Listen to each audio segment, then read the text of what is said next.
Hi, my love. Welcome to the Gemma Hanley podcast. My name is Gemma. I'm your host.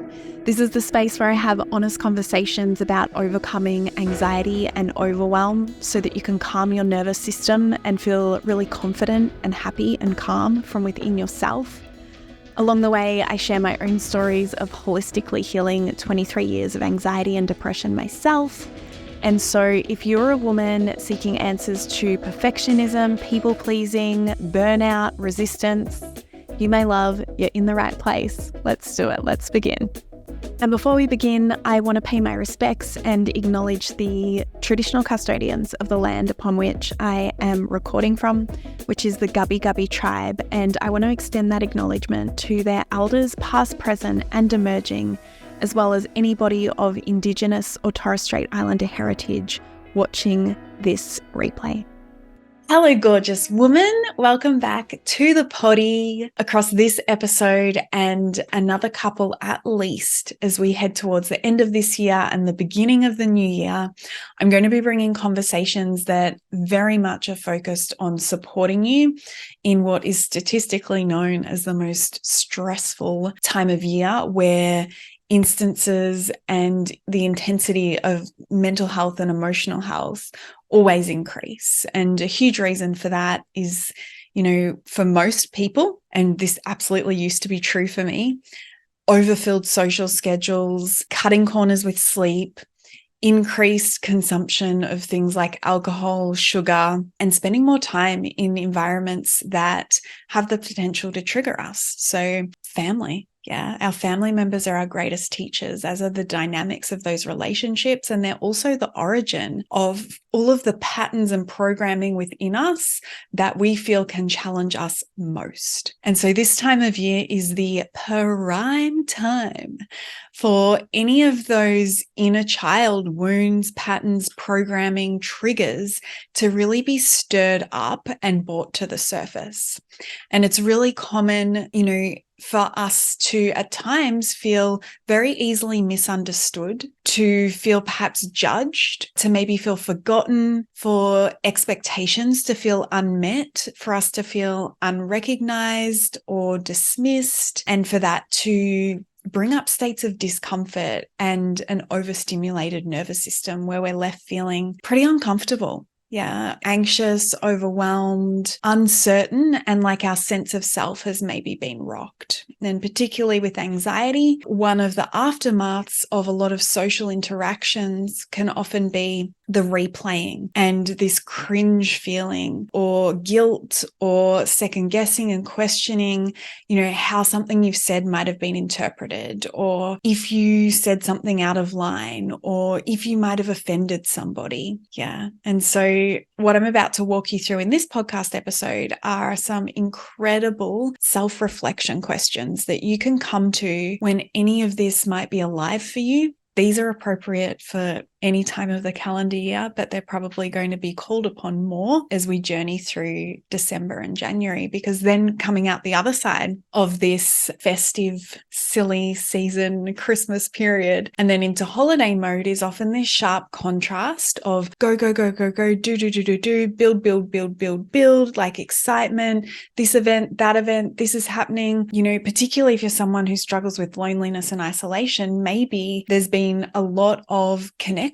And then you come out the other side of that where everybody is returning to their normal rhythm and slowing down and maybe even going inwards a little bit to restore and to prepare for the year ahead. And that contrast can feel really stifling and really difficult to be sitting in. So these can also be extremely powerful from that perspective. And on that note, if you find that over the Christmas, New Year period, that is a time that you traditionally or typically have struggled with historically, and you can feel this anxiety or this resistance building to that time of year, reach out to me on Instagram and let's have a chat about some do-it-yourself resources and videos and coursework that I can perhaps make available so that you've got that as a purpose or a core focus for you as you're moving through that time of year. I know for me in the past, that was definitely a very, very fucking fruitful and helpful focus, is that I would go inwards and I would focus on dating myself in the form of learning more about my nervous system and learning more about my needs and what felt pleasurable and what felt like fun, and giving myself more access to that, because I also had a window of time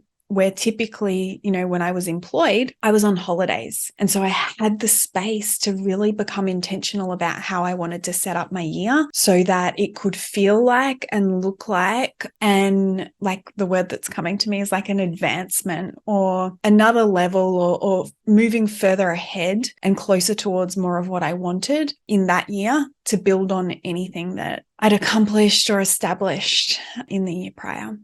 So let's dive in. This is a very practical episode. I'm also going to put these questions in the show notes to make it super easy for you. The benefit of listening to this episode with me walking through these with you is that it's going to give you some examples, right? So if you're not quite sure, I don't know what that question's asking me, or I don't know how to answer that, feel free to come back to this episode and listen to it again so that you can work through some examples. So question number 1 that I would love to gift you is, and so let me pre-frame first. These questions are brilliant when you are feeling triggered. Yeah. So when you're feeling reactive in your nervous system, maybe there's been an event that's taken place or a conversation that's happened, or maybe it's been something that hasn't happened. You had an expectation and you feel really disappointed or let down, maybe even embarrassed that you opened yourself to believing that you were worthy of this thing. And then there's a feeling of maybe like rejection or disappointment, or feeling let down or embarrassment or shame when it hasn't come to fruition. And so these questions are brilliant to work through when the nervous system is triggered. And what they help you to do is to come inwards as opposed to focusing outwards and pointing your finger or looking for like what went wrong externally, or what has to change externally, or what external thing has me feeling this way. Instead, this is looking at, okay, what part of my inner world, so what part of my nervous system or my subconscious patterning currently is reacting to that thing, which is then creating this experience. Yeah, because somebody else will have the capacity to have not felt triggered or to have not felt disappointed or let down in that instance. So we want to look inwards about what's happening internally, because when you can shift and change that, your whole world shifts and changes. The first question is, this interaction, event, or experience has left me feeling. Yeah, so you're reflecting on what the trigger has been, and that might be a great I'm sharing these assuming that you've been able to identify that accurately, but that could be a great place to start, is what's actually the trigger to me feeling this way in my body right now? And then asking yourself about that trigger, how has this left me feeling? This interaction, event, or experience has left me feeling ... And I want you to list 2 to 3 emotions. Any more, and you're probably getting a little bit too generalized and maybe even overcomplicating the process and getting lost in awareness instead of action. And any less, and you're probably not connecting enough inwards. Yeah. So 2 to 3 emotions, and emotions are different to a feeling. We're going to get to the feeling too. So the feeling might be, I'm pissed off. Like that pissed me off. Yeah, that'd be the feeling, but the emotion to that is likely going to be anger or frustration or maybe hurt, beneath that. So really being able to articulate what those emotions are. And if you haven't done a lot of this work or done it in a really direct way, you might even notice just by being able to name accurately what those emotions are, there's automatically a level of relief in the body, because there's automatically a level of understanding of what's happening for you. Yeah. And then we also, another part of this answer is, what perceptions of myself are coming up around this? So the part of this interaction, experience, or event has left me feeling, answering that from the perspective of, how am I perceiving myself? What stories am I telling about myself? Is it that, I'm not good enough, I'm an embarrassment, I'm not special enough, I'm not interesting enough? So really getting curious about how this interaction, event, or experience has left you feeling. Number 2, when I feel a layer deeper beneath that, so your prior answers, what I find is, when I feel a layer deeper beneath that, what I find is, for you to be able to answer this question, you have to be willing to feel. You're not going to be able to intellectualize this or rationalize this. And you might feel that part of your brain wanting to come in. And if that happens, rather than trying to push it out or stop that from happening, I invite you to acknowledge it and then return back to feeling. So that might sound like internally, oh, okay, cool. I've slipped into intellectualizing this and trying to analyze it. That's cool. But now, I'm also going to come into the what actually feels true.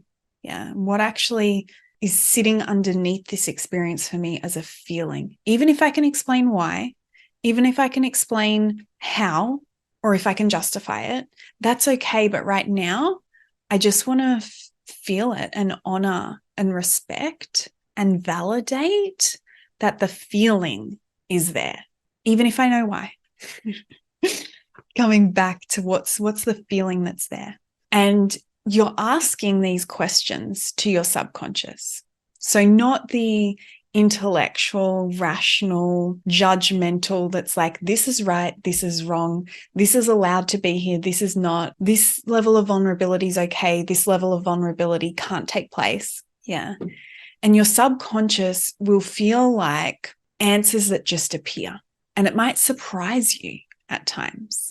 And it's easy to dismiss it or to shove it down because it doesn't at times make logical sense. It also feels like your intuition. So a knowing that comes up. And if you're really connected to your subconscious and your intuition, you'll probably also feel some sensations around that in the body. So when you let yourself name what's actually there underneath it, maybe some emotion comes up, or maybe, there's been times where I've asked myself a question like this and sounds will come out of my mouth without me even there will be a sound like, oh, without me even realizing I'm not trying to make that sound, but my body has the permission from me to express because I'm getting out of the way, and then the answers are there. And so maybe an answer is something like, okay, when I feel a layer deeper, what I find is I feel like I'm not loved, or I feel like I have to be different to fit in, or I feel like things that are really important to me aren't important to other people, or they're not respected. I feel like nobody's trying to understand me. And it's just bringing to the surface what can feel really vulnerable to acknowledge. And so instead, we might go and finger point or name call or vent about another person instead of actually going inwards and naming what's the experience and the feelings that I'm having around this. Number 3, what is this interaction, event, or experience showing me? Now, this is a really challenging one for me to articulate in a podcast format because it is going to be so varied and so different for each individual, but then also based on where you're at in the healing process, right? So we get to have really cool conversations about this in my coaching spaces, especially groups where a woman might have the same question, or we might be discussing this, what is this showing you? And the answer would be completely different for different women. And so they get to see all of these different iterations of the answers to this question, but I'm going to give you a couple of examples. So one example might be, oh, this is showing me that I have more to say. And actually, I'd really like to be advocating for myself or explaining myself a little bit more or sharing a little bit more about what's important to me or what I need. But I'm finding in those situations, I just feel paralyzed and I can't speak, even though after the event, I feel like I could journal about it or I could say it out loud right now. Actually, what I meant by this was, or, oh, the reason this is important to me is this. Or, oh, I know we normally do it that way, but would it be okay in this instance if we did it this way? Because, but something is getting in the way of being able to say that in the moment and in the setting where it needs to be said. right? So maybe that's what you're being shown. And it's revealing this piece of, okay, well, I want to get curious about what is that that's creating that feeling of paralysis, or that my voice just shuts off. So that's one example. Another example might be, oh, wow, this is showing me like actually how different my priorities and my values are to this person or to this group of people. And that doesn't make me right and them wrong. But obviously there's been, some growing apart that has happened here. And that is actually showing me that I need to reflect and get clear on what frequency and what intensity of spending time in these relationships actually feels good to me now. Because maybe in the past it was way more aligned, but I'm into different things now and I live my life a different way, or I really value having different conversations. And so I really want to pour my time, my energy, my love, and my attention into those things that I am into. And absolutely, I can still maintain relationships where the conversations aren't the ones that completely light me up inside, or the activities that we share and do together aren't what my first preference would be. They're not really what I would choose, but I do want to maintain these relationships on some level. And so it's showing you, okay, there needs to be some clarification around where I want my input, where I want my energy in terms of what I give and contribute in these relationships to look like going forwards. I'll give you one more example. So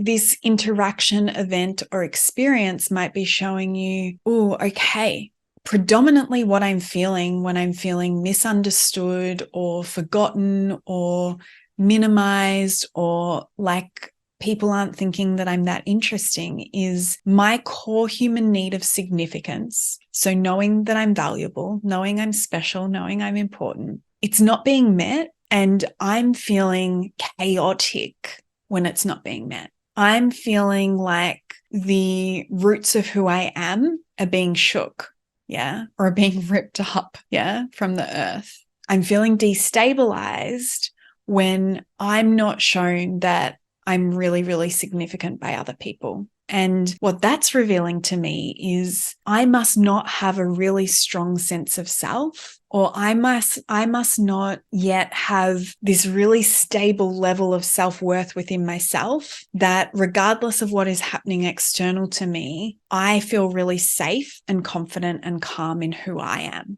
And that I know I still have value to contribute to the world or to bring to the table, even if other people can't see that. And so, okay, I want to get curious about what is it that I need to look at there?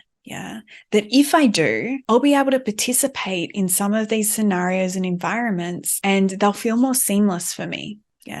Even if other people are being acknowledged or recognized or celebrated or receiving more attention or have more in common than what I do, it's not going to rock my inner world. And I'm not going to leave there feeling completely defeated and broken down and questioning my existence.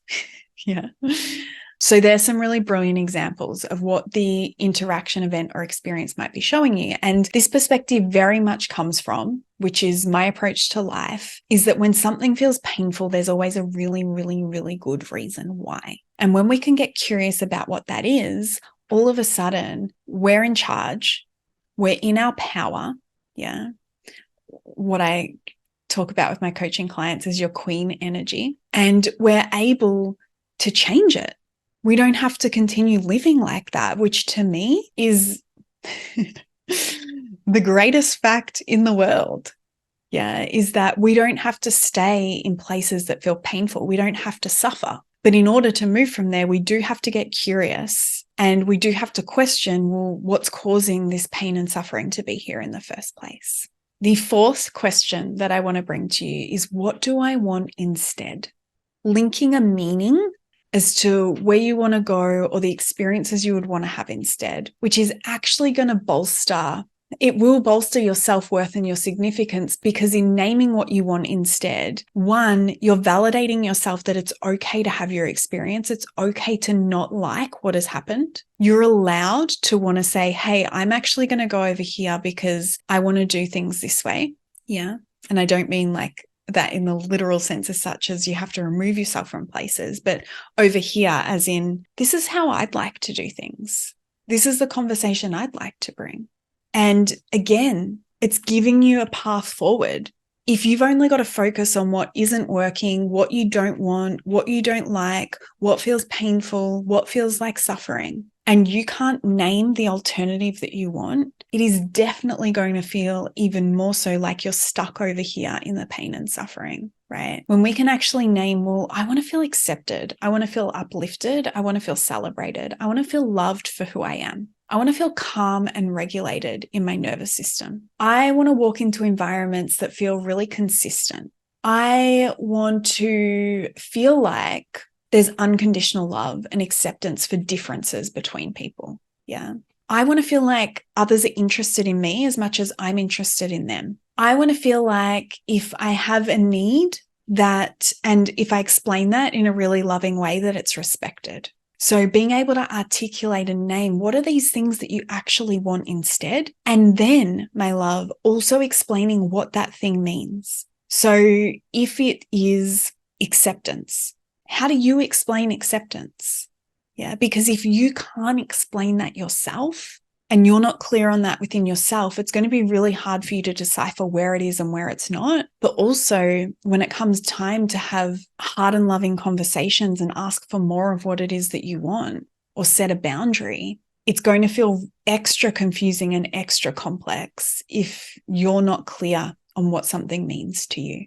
Okay, number 5, and this is the last one, and I love this question. Where can I recognize my power and ability in creating what I want, right? So in question 4, I asked you and you worked through, what do I want instead? Yeah. And just a side note on that, a very cool thing that happens if you completely open to answering that question of what do I want instead, you can't stay in this triggered state of holding other people responsible for how you feel and talk about what you want instead from a genuine, pure, open-hearted place. And so these questions are really invitations forward into your power, into your ability to create what it is that you want. So some examples of what you might identify when you ask yourself, where can I recognize my power and my ability in creating what I want? It might be, okay, I don't like it, but there's a hard and honest conversation I have to have here in a loving way because I'm not okay with this family relationship going forward in this way.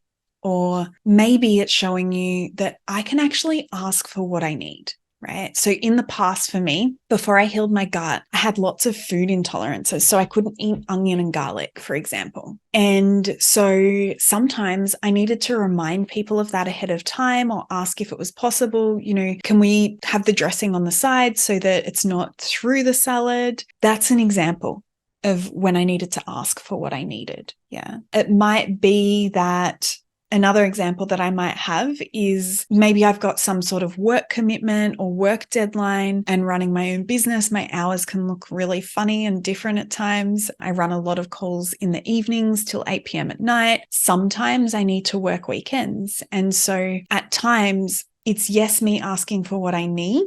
So it might be, okay, I've got to be on calls from 7 p.m. Is it okay if we have dinner at 5 and I'll need to head off by 7:30? Yeah. Whereas if I don't ask for that, whoever it is I'm spending time with just might assume like a 7 p.m. booking is great. And then I miss out. Another example of what might show up here is sourcing yourself a new option. Like maybe you need to recognize that actually I have the power and ability to no longer engage with this or to shift and change directions, right? I need to close a chapter here, or I need to do some research about a new option that will feel more aligned.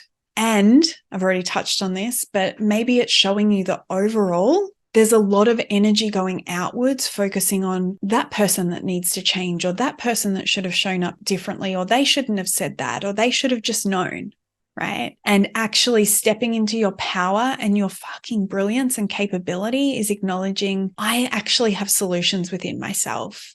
This isn't only about maybe other people having work that they need to do, but I can look inwards and I can look at what these triggers are within myself and work on them. Yeah. Because if I need to wait for other people, places, environments to change before I can be happy, it is very, very possible I will wait my entire life.